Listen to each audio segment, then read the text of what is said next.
Ana Catalina Emery, Visiones y Revelaciones Completas, cuarta parte. La vida de Jesucristo y de su Madre Santísima. Época séptima. Desde la segunda Pascua hasta el regreso de la isla de Chipre. 7. Jesús en Cafarnaúm y en los alrededores. A Cafarnaúm habían acudido no menos de 74 fariseos de todos los contornos. Durante el viaje habían averiguado los casos de las curaciones más resonantes. Habían hecho venir a la viuda de Naín con su hijo a Cafarnaúm como testigos, y al niño de Jefiaquías de Gishala. Habían citado también a Zorobabel y a su hijo, al centurión Cornelio con su siervo y criado, a Jairo y a su hija, a varios ciegos y estropeados. Los habían interrogado e inquirido y oído a testigos formando proceso de todos estos casos.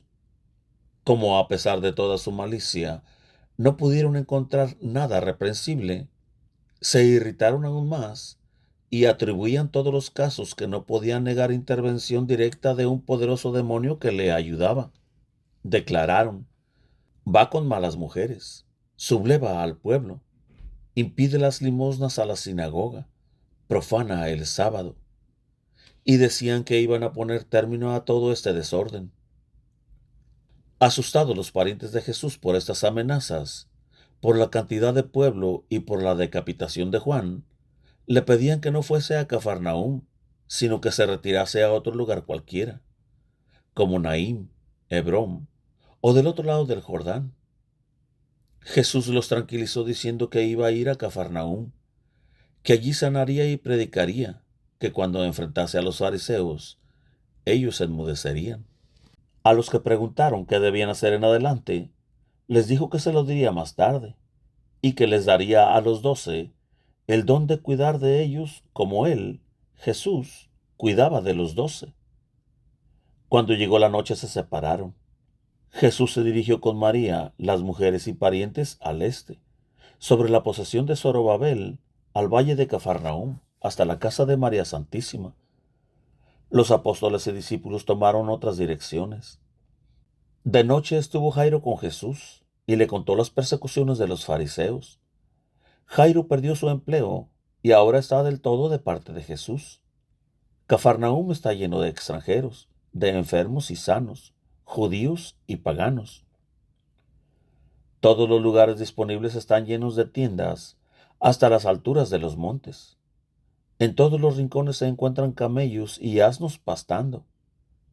Al otro lado del mar también se ven lugares llenos de tiendas de personas que esperan ver a Jesús.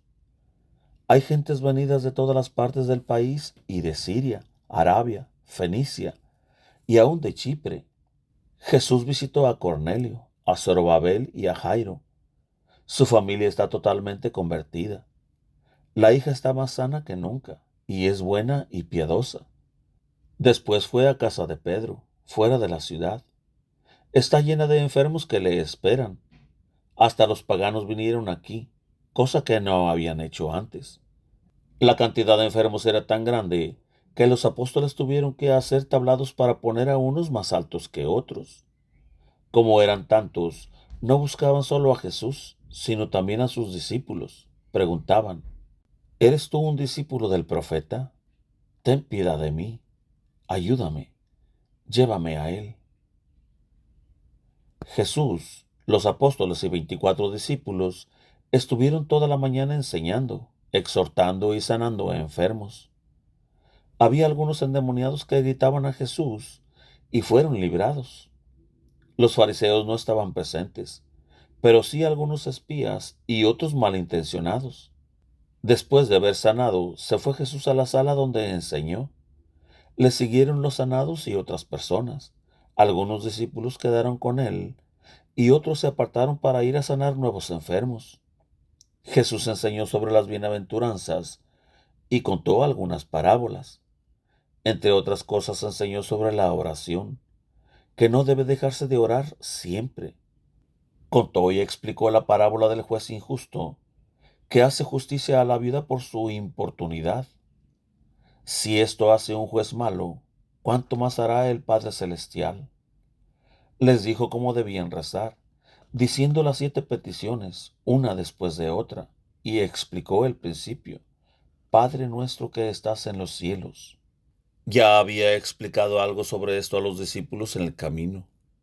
Ahora decía el Padre nuestro entero y las 8 bienaventuranzas que irá declarando en lo sucesivo. Los discípulos las repetirán. Hablando de la oración, dijo: Si un hijo pide a su padre un pan, no le dará ciertamente una piedra. Y si le pide un pescado, no le dará por ventura una serpiente o un escorpión. Eran ya las 3 de la tarde, y María había preparado, con las santas mujeres y sobrinos de José, de Debrat, de Nazaret y del valle de Zabulón, la comida para Jesús y los discípulos en un edificio cerca de la casa. Hacía ya varios días que no habían podido hacer una comida en forma debido a las continuas ocupaciones. La sala de la comida estaba separada de la sala donde Jesús enseñaba y del patio donde las gentes se amontonaban escuchando la predicación a través de las abiertas columnas del corredor. Como Jesús no terminaba de hablar, se acercó María con otras mujeres para pedirle que quisiera tomar algún alimento. No pudieron acercarse por la muchedumbre, pero llegó a oído de un hombre este deseo de María. Este hombre era de esos malintencionados y espías de los fariseos. Como Jesús varias veces hablase de su Padre Celestial, dijo el hombre malicioso: Mira, tu madre y tus hermanos están allí afuera y desean hablar contigo. Jesús lo miró y le preguntó: ¿Quién es mi madre y mis hermanos? Junto a los apóstoles a su lado, e indicándolos, dijo: Estos son mi madre. Y señalando a sus discípulos: Y estos son mis hermanos, los que oyen mi palabra y la siguen. Quien hace la voluntad de mi Padre, que está en los cielos, ese es mi hermano, mi hermana y mi padre. No fue todavía a comer, sino que siguió enseñando, pero envió a sus discípulos que se turnaran para tomar alimento. Cuando salió Jesús de la sinagoga, le pidieron a algunos enfermos que los sanase de sus dolencias, y los sanó. A la entrada de la sinagoga se presentó a él un hombre con la mano torcida y estropeada, y le pidió que lo curase. El sábado había ya empezado. Jesús le dijo que esperase hasta mañana.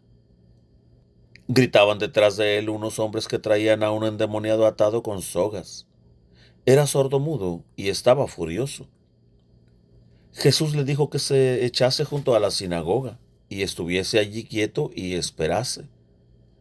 El endemoniado se sentó cruzando las piernas, inclinó la cabeza hacia las rodillas y estuvo quieto durante la enseñanza.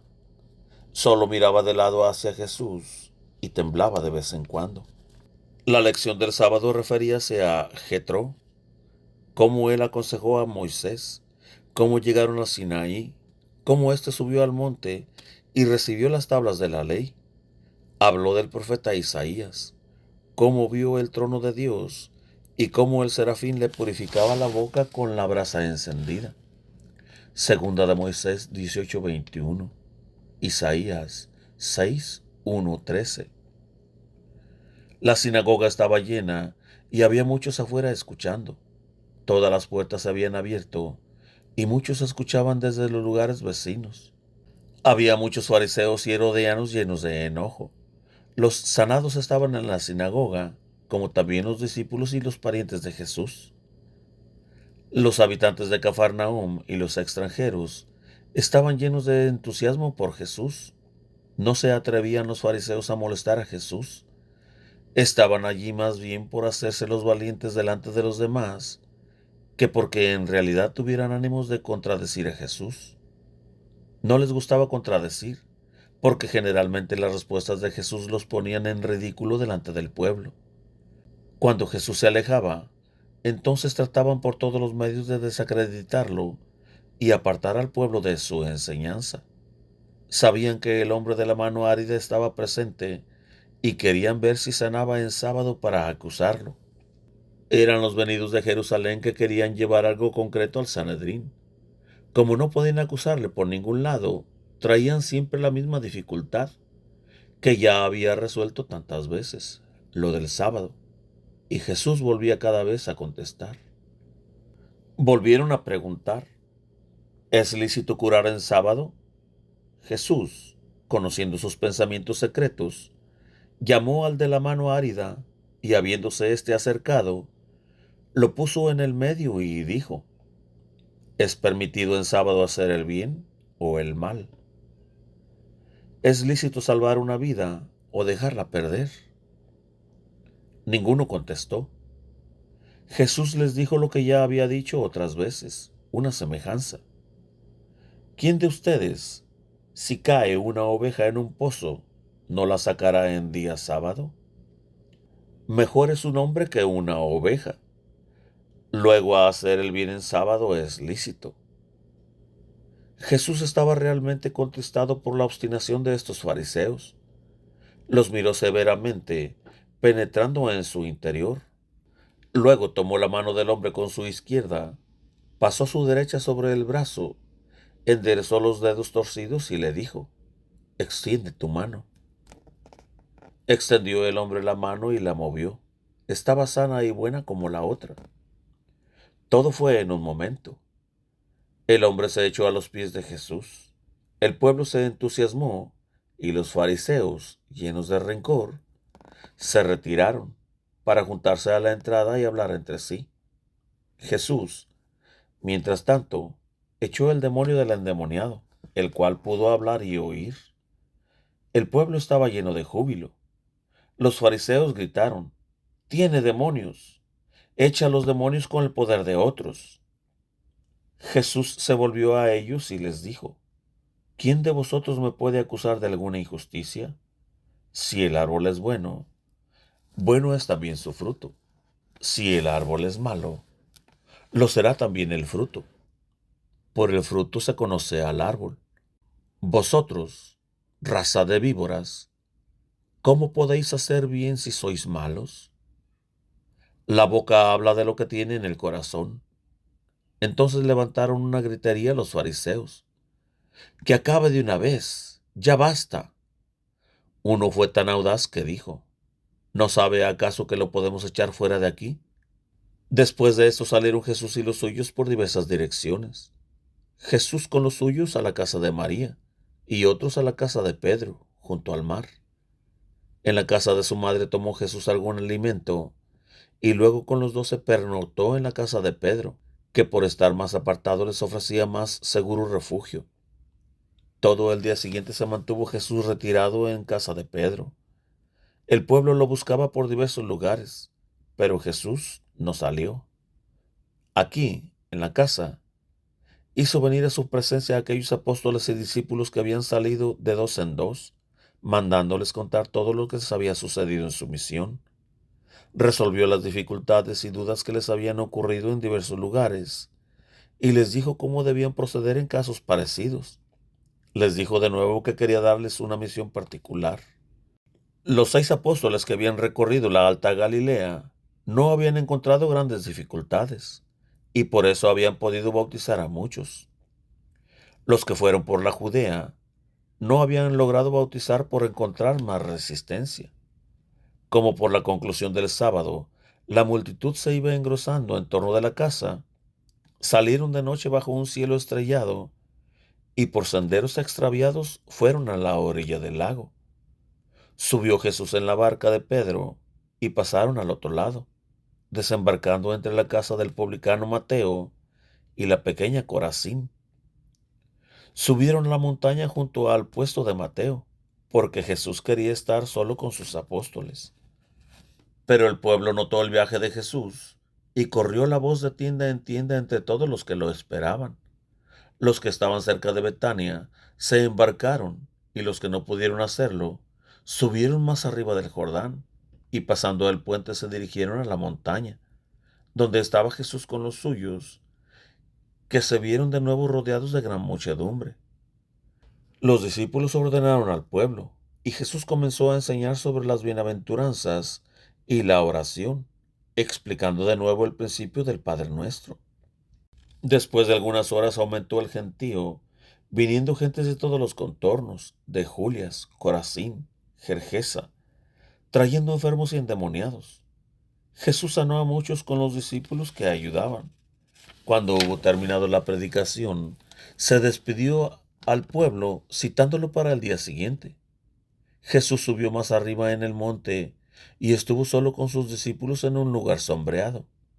Además de los 12, estaban allí 72 discípulos, contándose entre ellos los 2 soldados venidos de Macherus y otros que aún no habían recibido misión de tales. Los hijos del hermano de José estaban entre ellos. Les dijo aquí lo que les sucedería en su misión. Les mandó que no llevasen bolsas ni dinero, ni pan, sino un bastón y algunas suelas de repuesto. Donde no fueran recibidos, sacudieran el polvo de sus suelas contra ellos. Les dio instrucciones sobre el oficio de apóstol y de discípulo para el futuro. Los llamó sal de la tierra, que la luz no se ponía debajo de un celemín, y de la ciudad que está sobre la montaña, pero no les dijo nada de lo pesado de las persecuciones que les esperaban. Lo principal fue que realmente estableció a los apóstoles sobre los discípulos, diciéndoles que los apóstoles debían llamar y hacerse ayudar de los discípulos, como él se hacía ayudar de los apóstoles. Como él mandaba y llamaba a los apóstoles, ellos mandasen a los discípulos en fuerza de su propia misión. Entre los discípulos hizo una distinción de los más antiguos e instruidos, que debían mandar y cuidar a los más jóvenes y recién venidos. Los puso en orden de este modo. Pedro y Juan estaban en primera fila, y luego los apóstoles, de 2 en 2. Los discípulos estaban, los más antiguos en primera fila, y los más jóvenes y recién venidos detrás de ellos. Luego les habló seria y conmovedoramente. A los apóstoles les impuso las manos en el orden que los había dispuesto, y a los discípulos les dio su bendición. Todo esto procedió con gran recogimiento y ternura. Ninguno sintió envidia y deseo de precedencia. Entre tanto se hizo de noche, y Jesús, con Andrés, Juan, Felipe y Santiago el menor, se adentró más en la montaña, pasando la noche en oración.